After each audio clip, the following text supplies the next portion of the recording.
My name is Brice Harney. My major when I was at WKU was business and marketing education. When I was a student here, I was involved in Campus Crusade for Christ crew. I did study abroad in my senior year, and then I also did some shows for Phi Sigma Pi. I believe they were fundraisers. I went to England for study abroad. It was part of an education trip, so I wasn't there for like a full semester. I think it was something like 6 weeks. And I taught at a local school, middle school students, and then I would go into a classroom for a week and I would teach, and then I would go into another classroom and I would teach. I believe it was called the Long Eaton School in Leicestershire. Yeah, I got into magic when I was 10 years old. My grandfather, he played poker, and I think he probably learned a card trick at a poker game, and then he showed it to me when we were on a family trip to Tennessee, which is where he lived, and I was blown away. And then I started getting books and asking my parents for lessons, and this guy would drive to our house in Lexington from Cincinnati, and he'd teach me, like at a table just like this in our dining room, and I knew nothing. I didn't even know how to read playing cards, like the suits and everything on playing cards, and I just never put it down. When I was in high school, I became like the magic guy. I would do magic at lunch and things like that, but yeah, never stopped. I told my parents I wanted to be a professional magician when I was in my senior year of high school, and they encouraged me to go to college. I ended up at WKU, thankfully. But yeah, I think they encouraged me to follow that dream, but also have maybe a safe backup plan, because there is no guarantee that you're going to make money as a magician. There's no road. I think a comedian might be the closest thing to a magician, where you go to like a comedy club and you can get reps and do shows and things like that. But a magician, yeah, there's just like no road for that. So yeah, I'm just glad that they encouraged me. I chose WKU, well, one, because of the broadcast communications program. I actually changed my major to teaching after I think the first year, and then I got involved in the Honors College because my parents encouraged me to be part of a program that would challenge me, and I just barely squeezed it in with the qualifications, so I figured, why not? I came in wanting to make videos, and before WKU I was making magic videos in high school. Okay, so I came in, I wanted to do broadcast journalism or broadcast communications, and realized that if I looked forward, that wasn't a career that I would really love if there was no magic involved. So I was on the phone with my dad, and he goes, Brice, you need to pick a major. What's it going to be? I said, well, what can I do where I'm not going to be sitting at a desk? Because I just couldn't do it. I don't know. People who can sit at a desk all day, I envy your ability to focus, but it's just not me.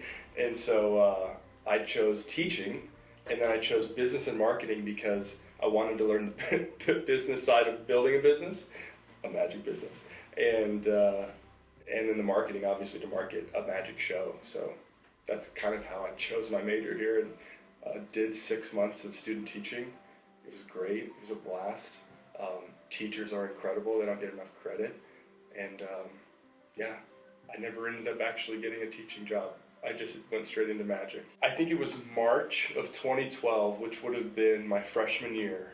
A magic show came to the top of the hill at Van Meter Auditorium, and there were 2 shows. One I think was on a Tuesday, and then maybe the next one was like on a Wednesday the next day. I went to both.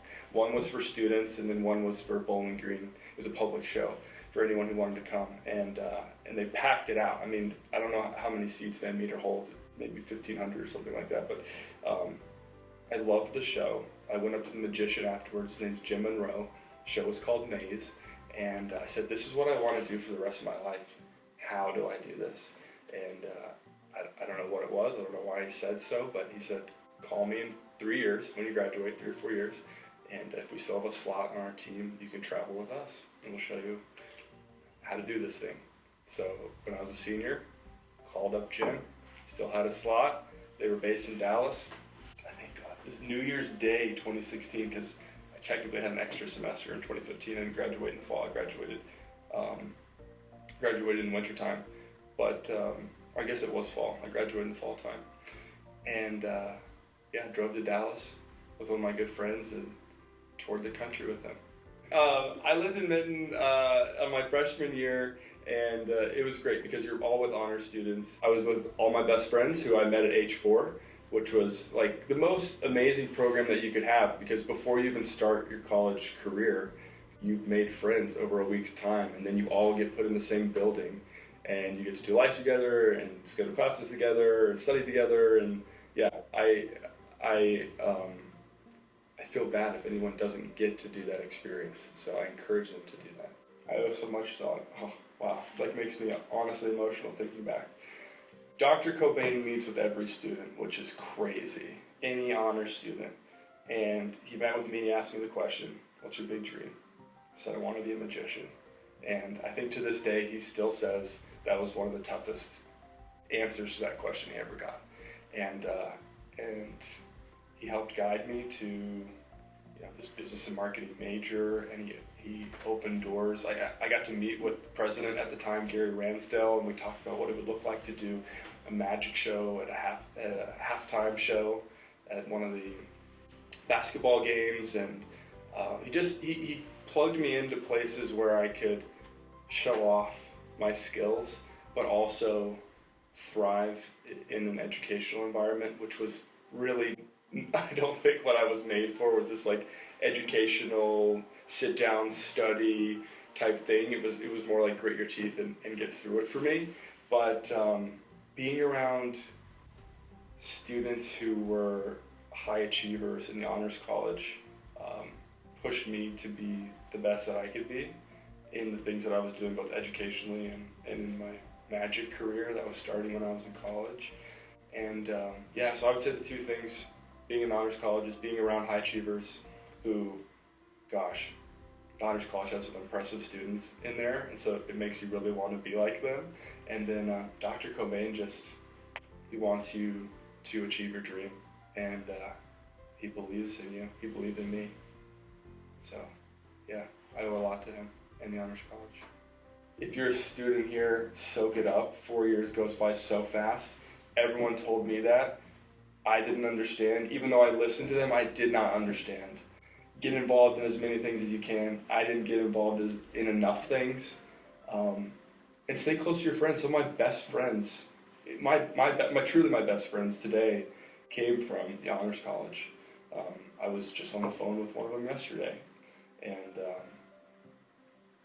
just take advantage of everything that WKU and the honors college has to offer. And don't give up on your dream. There were a lot of people who thought mine was pretty unrealistic. A lot of people still do. Sometimes I wonder if it's ever going to end. Like, running your own magic business is something that can be a little isolating. Thankfully, my wife, she's really supportive and helps with that. And I have some magic colleagues that I kind of bounce questions off of. But yeah, just freaking go for it. If you believe in it, and even one person thinks you're not crazy, chase that dream down. You just have to. Otherwise, you're gonna wonder what would have happened if you didn't do it. I'd be sitting at a desk. No offense to anybody who sits at a desk, but I would just be wondering, like, I wonder if WKU would have ever called me back to do a show at DSU. So how many years later? 9 years after I graduated.